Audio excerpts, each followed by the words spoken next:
जानकारी के मुताबिक सोमवार शाम करीब 7:30 बजे असद उर्फ अमन खान, मयूर जाधव और उनके साथी फुटाला तालाब के पास भुट्टा खा रहे थे।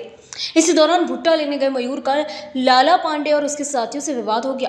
देखते ही देखते कहासुनी हिंसक झड़प में बदल गई। आरोप है कि लाला पांडे ने अपने साथियों को मौके पर बुलाया, जिसके बाद मयूर पर चाकू से हमला कर दिया गया। मयूर को बचाने पहुंचे असद पर भी ताबड़तोड़ चाकू से वार किए गए। गंभीर चोटों के कारण असद की मौके पर ही मौत हो गई, जबकि मयूर को गंभीर हालात में निजी अस्पताल में भर्ती कराया गया। घटना की सूचना मिलते ही पुलिस के वरिष्ठ अधिकारी मौके पर पहुंचे। पुलिस ने पंचनामा कर शव को पोस्टमार्टम के लिए भेज दिया और हत्या का मामला दर्ज कर जांच शुरू कर दी। पुलिस और क्राइम ब्रांच की संयुक्त कार्रवाई में अब तक 7 आरोपियों को हिरासत में लिया गया है, जिनमें से 4 नाबालिग भी शामिल है। गिरफ्तार आरोपियों में जितेंद्र उर्फ जंगली पांडे, योगेंद्र उर्फ लाला, शिवाकांत पांडे और दीपक उर्फ प्रिंस गुप्ता शामिल है। तीनों को आगे की कार्रवाई के लिए गिट्टी खदान पुलिस के हवाले कर दिया गया है। पुलिस का कहना है कि मामले की हर पहलू से जांच की जा रही है। घटना के पीछे के पुराने विवाद और गैंगवॉर के एंगल से भी पड़ताल की जा रही है। इलाके में सुरक्षा बढ़ा दी गई है ताकि किसी भी अप्रिय घटना को रोका जा सके।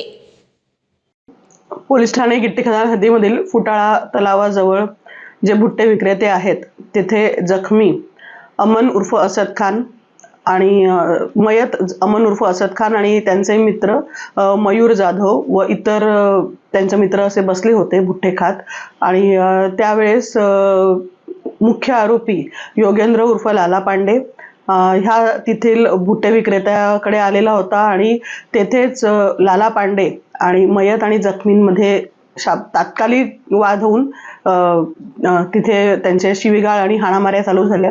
मुख्य आरोपी योगेंद्र उर्फ लाला पांडे याने इतर त्याच्या सहकार्यांना बोलवून तिथे त्याच्यासह त्याचा भाऊ जितेंद्र उर्फ जंगली पांडे, दीपक उर्फ प्रिंस गुप्ता आणि इतर 4 विधी संघर्ष बालक या लोकांनी मयत अमन उर्फ असद खान, जखमी मयूर